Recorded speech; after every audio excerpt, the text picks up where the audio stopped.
It was a creed written into the founding documents that declared the destiny of a nation. Yes, we can. It was whispered by slaves and abolitionists as they blazed the trail toward freedom. Yes, we can. Yes, we can. It was sung by immigrants as they struck out the distant shores, pioneers who pushed westward against the unforgiving wilderness. Yes, we can. Yes, we can. It was the call of workers organized, women who reached for the ballots, a president who chose the moon as our new frontier, And the king who took us to the mountaintop and pointed the way to the promised land. Yes, we can to justice and equality. Together, we will begin the next great chapter in the American story. America, a nation still young by many standards, has changed greatly over the years. Social change, economic change, technological change, political change. Almost every aspect of our country has changed in some way since the days of the Founding Fathers. Each change had an impact on the people, be it big or small. Walter Rockwell, just a normal guy like so many others, is a witness to the changes in America, and this film is a testament to how he was affected and what he saw. He grew up in Wayland, spending his childhood attending school and playing with friends. I asked him about what he remembered from those days. No technology, no TVs. Well, we had TV, but nothing like what you do today. Raised by his parents in a small house in North Wayland, Walter had friends who lived nearby. However, the fact that he attended school in Concord made maintaining those friendships more challenging. The reason for his attendance at schools outside of the Wayland system was due to the fact that his mother, Barbara Rockwell, taught in Concord. It wasn't until he reached the junior high level that he began attending school in Wayland. When he was asked about what he remembered from his elementary school days, he said, I mean, it's learning how to read and write and do math, basically. He told me that he couldn't remember any real specifics. It all just blended together in his mind. What he remembered was... I remember extracurricular activities more than I remember, in-school academic games that we would play at recess or competitions. The fun stuff. But like everyone, he grew up. And out of elementary school, moving from there to the junior high, and then on to the high school. He attended Wayland High School from the years 1976 to 1980, learning and adjusting to the changes in American life. From there, he went to college. A little tiny private college in Hawaii called Hawaii Loa College. And it became cost prohibitive to continue going to school there, so I returned back to Massachusetts and then finished my college degree in 2.5 years at UMass Amherst. Graduation returned him to Hawaii, working in the corporate world. While I was living in Hawaii,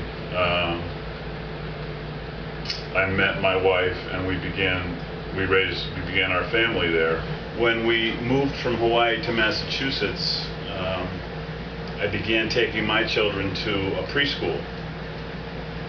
And I would go in and drop my son off in the morning at the preschool, and I would sit down with him, for a half hour and, play with blocks or play with little cars or whatever it is, and I would do that pretty much every day.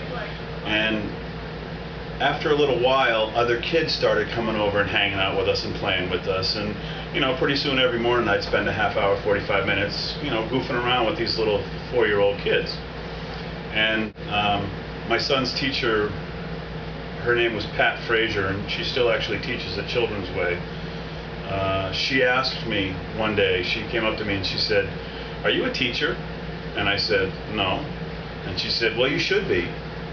And that just kind of bounced around in the back of my head for, I don't know, probably about 6 months. And finally one day I went to the director of that preschool, that was Children's Way Preschool, and I said, "If I was interested in getting a job here, what would I have to do?" And a big smile came across her face, and she said, "It's about time. I was wondering when you were to come talk to me." After working at Children's Way Preschool, he found his way to Happy Hollow Elementary School.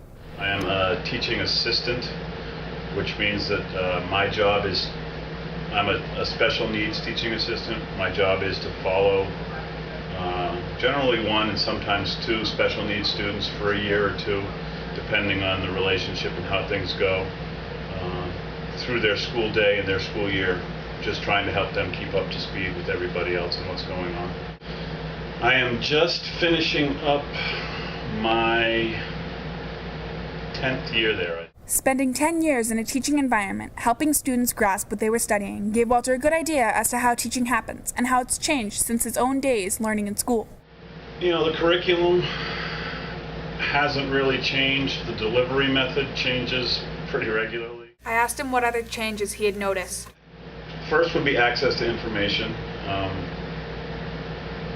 delivery of information.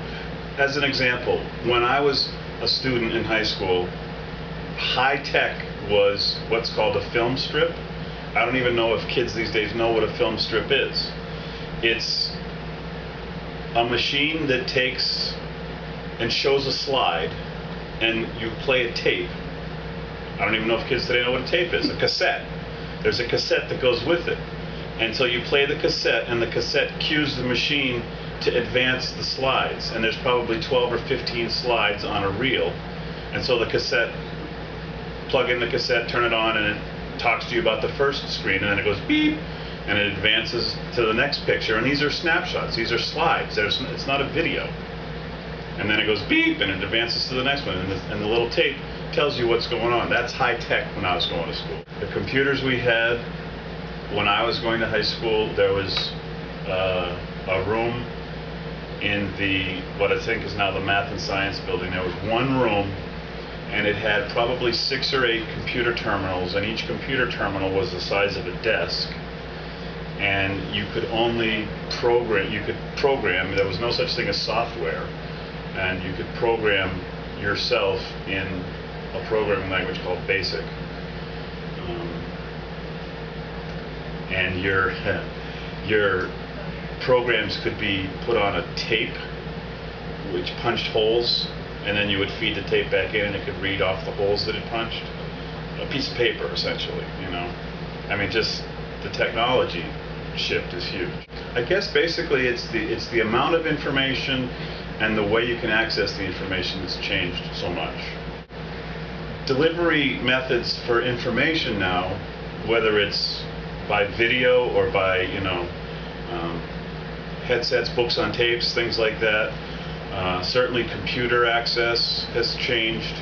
The internet, you go to Google and you type something, you type up a request for information, and it comes back and it says, we got 873,000 responses in 0.2 seconds. In the old days, you had to go to the library and use the card catalog. Well, the card catalog doesn't exist anymore. And so the ways of doing research have changed completely. As I help a kid now do a research project, we definitely do some books, but the big majority of our research is coming through either the internet, sometimes through encyclopedias. There's still some good information there. These changes and shifts in the way people go about their daily lives has a profound effect on other aspects of American society. In this case, education was affected. Now, the way children get their education is completely different than the methods from 30 years ago. The same will be said 30 years from now as well. The ways we view the world and the ways we live in it are constantly changing. We have been fortunate to watch these changes and to live with the results. They called him crazy when he quit his job. They said them home computers, boy, they'll never take off.